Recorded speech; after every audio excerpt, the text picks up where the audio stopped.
Bonjour à tous et bienvenue sur Radio L'Alma, l'émission qui parle de la culture et le milieu artistique. Je suis votre présentateur Alain Ramirez. Le milieu artistique est, depuis toujours, dans un mouvement constant d'évolution.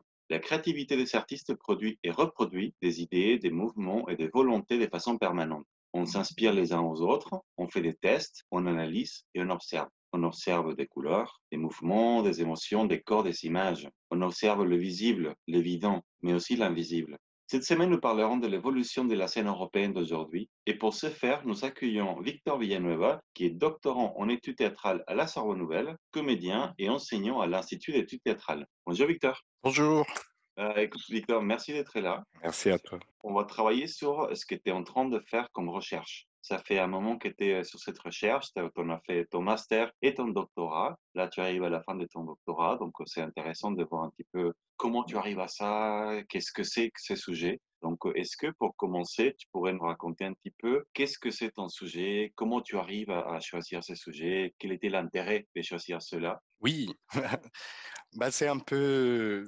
c'est pas que je ne sais pas comment je suis arrivé à choisir mon sujet, c'est plutôt que j'essaye toujours de dire d'une façon un peu poétique, si tu veux, que le sujet que je suis en train de développer ou que j'essaie de développer en ces moments, j'essaie d'avoir une réponse à une question que je me suis toujours posée. C'est de certaines façons donner une réponse à la question qu'un gamin de 6, 8 ans se pose par rapport au monde où il habite, à la réalité. Même avant de savoir que j'allais faire du théâtre, tout ça, je pense que tout le monde se pose des questions par rapport à l'invisible, plus qu'on est des enfants, plus qu'on est dans l'obscurité, soit qu'on a peur, qu'on n'a pas peur. Donc, je commence cette chose.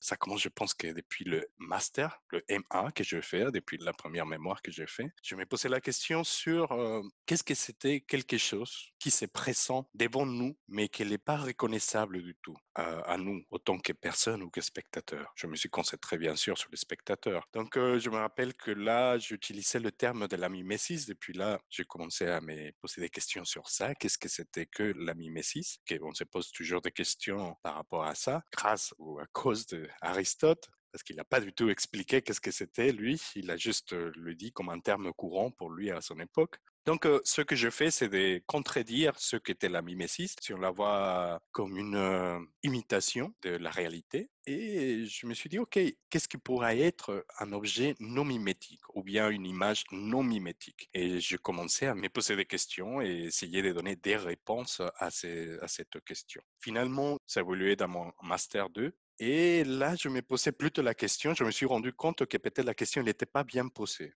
C'est grâce à un livre d'Octavio Paz qui s'appelle L'Arche et la lyre, où il parle sur la poésie. J'ai commencé à faire le M2 quand il était tous ces mouvements de l'écrivain des plateaux, que c'est plus les metteurs en scène, qu'un metteur en scène il met plutôt des pièces de théâtre déjà écrites. Les écrivains des plateaux, ils vont plutôt faire une création avec les comédiens.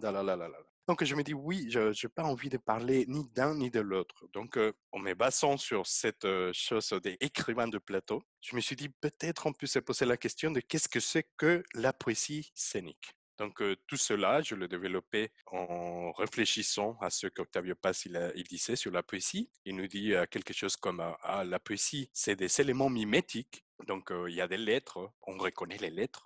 On peut le voir dans le journal, dans les affiches, dans la publicité, à la rue. On reconnaît les lettres. Et comment ça s'est fait que ces lettres, ces éléments mimétiques, arrangés ou de certaines façons différentes, ils deviennent poésie? Tout ça, je le mets à faveur de la scène, je le passe sur la scène, je l'analyse sur la scène. Comment ça s'est fait qu'il y a des choses qu'on reconnaît très bien. À un moment donné, il se met sur le plateau, il se met en scène où il se représente et il peut devenir poésie. Donc, ça évolue et ça pose des questions sur l'image et sur une chose que ça commence à parler de plus en plus, qu'on peut l'appeler la troisième image, qu'on pourra parler après si tu veux. Et finalement, ça m'amène à parler. Il faut être conscient pour tous ceux qui nous écoutent que je n'essaie pas de faire une thèse de divulgation scientifique quand je parle de théâtre quantique. Après, je pourrais expliquer aussi qu'est-ce que c'est que le théâtre quantique et qu'est-ce que je veux dire. Je n'essaie pas de dire oui, le théâtre c'est comme la science quantique et ça se passe des choses un peu par rapport à la physique ou à la science. Je n'essaie pas du tout de faire ça. Au contraire, j'essaie de me détacher de cette idée de divulgation scientifique. Donc je suis là, je me pose la question si le théâtre en Europe, et ce n'est pas faire analyse de théâtre européenne. Peut-être le titre il va changer de plus en plus, mais c'est plutôt de faire une analyse de comment on peut, nous, autant que chercheurs en études théâtrales ou autant que des gens qui analysent les pièces de théâtre, comment on peut de plus en plus mieux comprendre notre objet, que c'est le théâtre, l'objet lequel on est en train d'étudier. Donc, si je peux approfondir un peu plus le théâtre quantique, je dirais qu'il n'y a pas vraiment ma recherche, il n'y a pas vraiment un débouché pratique. Pas du tout. Je n'essaye pas de donner ni des pistes ni des leçons aux gens qui font du théâtre, parce que eux, c'est notre objet d'étude. Ça, c'est plutôt pour nous, qui on étudie le théâtre, de comprendre la nature. Qu'est-ce que c'est que cette chose? Non, je me base sur ce qui disait Heisenberg. Bien, il dit que ce qu'on voit dans la nature, ce n'est pas la nature même, c'est la nature à travers, ou qu'elle est plutôt soumise à notre méthode de questionnement. Donc, ça dépend comment on questionne, ce qu'on voit, c'est comment on va voir la nature. Et c'est de là qu'il vient le théâtre quantique, à partir de ces réflexions de qu'est-ce que c'est que ça. Est-ce que je suis en train de poser les bonnes questions à cet objet ou non? Ou peut-être il y a une autre façon de questionner cet objet d'étude. D'accord, c'est-à-dire qu'au final, oui, ta recherche vers un théâtre quantique, c'est vraiment l'analyse de comment on perçoit, en fait, ces images, ces corps, c'est ce qu'on voit devant, en fait, et de l'interprétation qu'on leur donne. Oui, ou comment on pourrait les percevoir d'une autre façon. En tant que chercheur, j'essaie de me mettre aussi du côté de la réception du public. C'est ça que j'essaie de voir le plus. Comment nous, on peut décrire ce qu'un spectateur y perçoit. Je pense que c'est un problème pour tous quand je parle avec mes collègues. Comment on fait? Si on est sociologue, bien sûr, on peut faire une étude qualitative ou quantitative aussi, mais aller dehors le théâtre et dire, OK, qu'est-ce que vous avez ressenti? Est-ce que vous avez aimé? Est-ce que vous n'avez pas aimé? Etc. On peut faire ça. Après, on va regarder les données, on fait une graphique et voilà, le public, il a senti ça. Ta, ta, ta, ta. Après, ça existe aussi des autres chercheurs qui utilisent ce qu'on pourrait appeler un spectateur idéal, non? Qu'est-ce que c'est que ce spectateur idéal? C'est le spectateur qui va à la pièce de théâtre, qui a une culture générale parfaite pour cette pièce, il connaît toutes les références. Donc, on sait qu'il va sentir ce que le metteur en scène voulait dire de certaine façon. Après, j'ai une collègue qui vient de développer quelque chose de très intéressant, qui c'est l'appeler le spectateur virtuel. Donc, on peut voir que vraiment on se soucie par rapport à comment on peut parler de la réception, non? Comment on peut savoir si le public il a ressenti ça ou s'il va dans notre même ligne de réflexion. Moi, ce que j'essaie, que c'est un travail un peu long, ça a été un travail un peu long, c'est j'essaie de faire une sorte de spectateur qu'on pourrait appeler le spectateur simulacre ou le spectateur simulé. Je ne me suis pas encore décidé de comment on va l'appeler à la fin. C'est là, il vient d'une idée que dissimuler, c'est cacher quelque chose et simuler, c'est montrer. Simuler, ce n'est pas prendre en compte les petites traits du spectateur, mais plutôt dire c'est pour tout le monde. Ça vient d'une question étymologique, mais on peut aussi s'imaginer dans un simulacre d'incendie, dans un bâtiment. On ne prend pas en compte si quelqu'un il est claustrophobe ou si qu'est-ce qu'on va faire s'il y a quelqu'un qui est psychopathe. Non, simplement on fait un simulacre et on ne prend pas en compte les particularités de chacun. On s'est dit il faut que tout le monde se sauve, donc on met des routes d'évacuation. C'est ça que j'essaie avec simuler un spectateur, ne pas prendre en compte les particularités de l'être humain, mais plutôt les particularités d'un homme archaïque. Je pense que c'est la meilleure façon pour moi dans ce moment de le dire, d'un homme archaïque, un homme qui est face à la nature et que ses réactions elles sont complètement naturelles. Ils ne sont pas tout à fait apprises toujours. Ils ne sont pas déjà acquis. C'est la première fois qu'ils se voient face à une chose. C'est un peu comme les enfants, en fait. Ouais. C'est le moment de découverte. Voilà, tu es lâché dans la nature et tu vois des choses que tu connais pas et tu as un œil pas moins formaté, en fait. Oui, bien sûr. La chose, pourquoi je pourrais pas dire un spectateur enfant ou infantilisé, ou infantilisé moi, un spectateur, c'est parce que Là, on se voit dans un problème d'imitation, par exemple, non? Comme Aristote nous disait, on adore imiter. Mais moi, ce que ça m'intéresse, ce n'est pas l'imitation, l'œil de l'enfant, que s'il voit son père avoir peur par un chien, parce que son père, quand il était enfant, il s'est fait mordre par un chien, que l'enfant, maintenant, il va avoir peur par des a priori de son père, par exemple. C'est pour ça que j'aime bien parler de l'homme archaïque qui se voit face à la nature et que ses réactions, c'est par rapport au stimuli qu'il est en train de recevoir en ce moment donné et précis. Et de là, on peut parler de l'image, par exemple. C'est pour ça que je parle de l'homme archaïque. C'est pas moi qui m'est venu juste comme ça. C'est grâce à Aby Warburg, que c'est un historien de l'art. Il propose justement ça, que c'est le pathos formel. Le pathos formel, lui, il disait que c'est la forme que l'homme archaïque, il faisait devant la nature. C'était une sorte de terreur.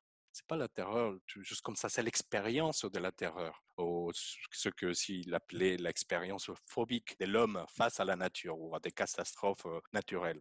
Tout cela, et c'est de là que ça vient l'intérêt, c'est que Warburg il dit que pour se débarrasser de cette terreur ou de cette phobie, l'homme a commencé à créer des images, de ces formes corporelles qui se mettaient face à la nature pour se débarrasser de la terreur et que peu à peu, il a mis en mouvement ou il a mis en peinture et il a commencé à créer de l'art. Je me base beaucoup sur ça, surtout par rapport à deux metteurs en scène sur lesquels je suis en train de me focaliser, que c'est Romeo Castellucci et Claude Régis.